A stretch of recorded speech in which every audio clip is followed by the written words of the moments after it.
ദേശാഭിമാനി മുഖപ്രസംഗം 2024 ആഗസ്റ്റ് 31. അപകടവാതിൽ അഥവാ യോഗിയുടെ നവമാധ്യമ നയം.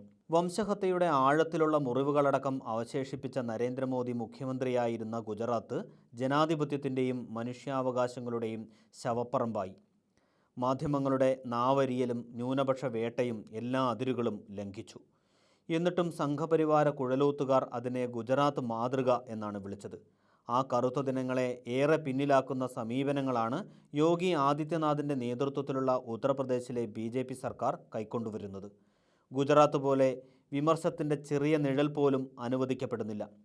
ഗോപൂജയുടെ മറവിൽ നിരപരാധികൾ കൊല്ലപ്പെടുകയും എത്രയോ പേർ ആക്രമിക്കപ്പെടുകയും ചെയ്യുന്നു. അത് തുറന്നുകാട്ടിയ മാധ്യമപ്രവർത്തകരെ ജയിലിലിടാനും തയ്യാറായി. എന്നിട്ടും UP മാതൃകയാണ് പുതിയ വൈത്താരി.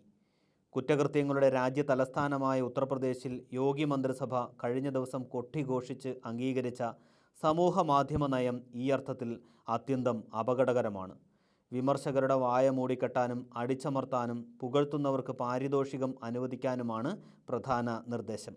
സംസ്ഥാന ഗവൺമെൻറ്റിൻ്റെ വിവിധ പരിപാടികൾ സമൂഹ മാധ്യമങ്ങളിലൂടെ പ്രോത്സാഹിപ്പിക്കുന്നവർക്ക് മാസം 8 ലക്ഷം രൂപ വരെ നൽകും. യോഗി സർക്കാരിനെതിരെ ആരായാലും ഏതു മാധ്യമത്തിലായാലും എങ്ങനെയുള്ള വിമർശം ഉന്നയിച്ചാലും രാജ്യദ്രോഹ കുറ്റം ചാർത്തി ജീവപര്യന്തം ജയിലിലിടാനുമുള്ള വകുപ്പുമുണ്ട്. സർക്കാരിൻ്റെ വികസന പരിപാടികളും പുതിയ പദ്ധതികളും ശ്രദ്ധേയ നേട്ടങ്ങളും പ്രചരിപ്പിക്കുന്ന പരാമർശങ്ങൾ, ട്രോളുകൾ, കുറിപ്പുകൾ, വീഡിയോ, റീൽസ് എന്നിവ പോസ്റ്റ് ചെയ്താൽ മാസാമാസം പ്രതിഫലം നൽകും.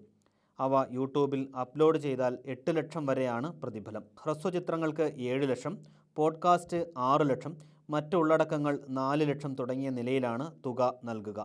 എക്സ്, ഫേസ്ബുക്ക്, ഇൻസ്റ്റഗ്രാം തുടങ്ങിയവയിൽ സ്വാധീനം ചെലുത്തുന്നവർക്ക് മാസം 5, 4, 3 ലക്ഷം വീതമാണ്. വിവിധ മാതൃകയിലുള്ള ഡിജിറ്റൽ പരസ്യങ്ങളുടെ ഏകോപനത്തിനും മേൽനോട്ടത്തിനും VFOM എന്ന പ്രത്യേക ഏജൻസിക്ക് രൂപം നൽകാനും പരിപാടിയുണ്ട്. ഇത്തരം ഏജൻസികളുടെയും സ്ഥാപനങ്ങളുടെയും പട്ടിക തയ്യാറാക്കാൻ സർക്കാർ തീരുമാനിച്ചതായാണ് information principal secretary Sanjay Prasad ഇറക്കിയ വാർത്താക്കുറിപ്പിൽ പറഞ്ഞത്. അവയിൽ രാജ്യദ്രോഹപരമോ സാമൂഹ്യ വിരുദ്ധമോ അപകീർത്തികരമോ ആയ ഉള്ളടക്കങ്ങൾ ഉണ്ടെന്ന് പരാതി ഉയർന്നാൽ കർശന നിയമ നടപടി കൈക്കൊള്ളാൻ സർക്കാരിന് അധികാരമുണ്ടാവുമെന്ന വകുപ്പ് ഇരുതല മൂർച്ചയുള്ളതാണ്. എതിർശബ്ദങ്ങളെയെല്ലാം ആ ഗണത്തിൽപ്പെടുത്തി ഭീഷണി മുഴക്കുകയോ അടിച്ചമർത്തുകയോ നടപടിയെടുക്കുകയോ ആകാം. അതുപോലെ ലക്ഷ്യം വെച്ചുള്ള പരാതികൾക്കും സാധ്യതയേറെയാണ്. കഴിഞ്ഞ 5 വർഷത്തിനുള്ളിൽ ഡിജിറ്റൽ പ്ലാറ്റ്ഫോമുകൾ ജനങ്ങൾക്കു മുന്നിൽ ഒട്ടേറെ സത്യങ്ങൾ കൊണ്ടുവന്നു. 2014 മുതൽ BJP ചമച്ച വ്യാജ വിവരണങ്ങൾ പരാജയപ്പെടുത്തുകയുമുണ്ടായി. പുതിയ നടപടികൾ അവയെ നിശബ്ദമാക്കാനുള്ള തന്ത്രമാണ്. എന്നാൽ ഡിജിറ്റൽ മാധ്യമ ദുരുപയോഗം ഗൗരവത്തോടെ നേരിടുമെന്നാണ് മന്ത്രി സഞ്ജയ് നിഷാദിൻ്റെ വാദം. സർക്കാർ ഫണ്ട് BJP അനുകൂലികൾക്ക് വീതം വയ്ക്കാനും വിമർശകരെ രാജ്യദ്രോഹികളായി ചാപ്പകുത്താനുമാണ് നയം വഴിയൊരുക്കുകയെന്ന വിമർശം പ്രബലമാണ്. വിയോജിക്കുന്നവരെ അഴികൾക്കുള്ളിലാക്കാനും വ്യവസ്ഥ ചെയ്യുന്ന കരടിനെതിരെ പ്രതിപക്ഷം അതിശക്തമായി രംഗത്തെത്തി.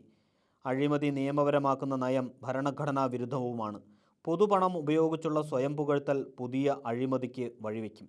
ഡിജിറ്റൽ സാക്ഷരതയുടെ ഘട്ടത്തിൽ സമൂഹ മാധ്യമ പ്ലാറ്റ്ഫോമുകളിലൂടെ സത്യം പുറത്തുവരുന്നതിൽ യോഗി സർക്കാരിൻ്റെ പുതിയ നവമാധ്യമ നയത്തിൻ്റെ കരട് പരിഭ്രാന്തി പ്രകടിപ്പിക്കുകയുമാണ്.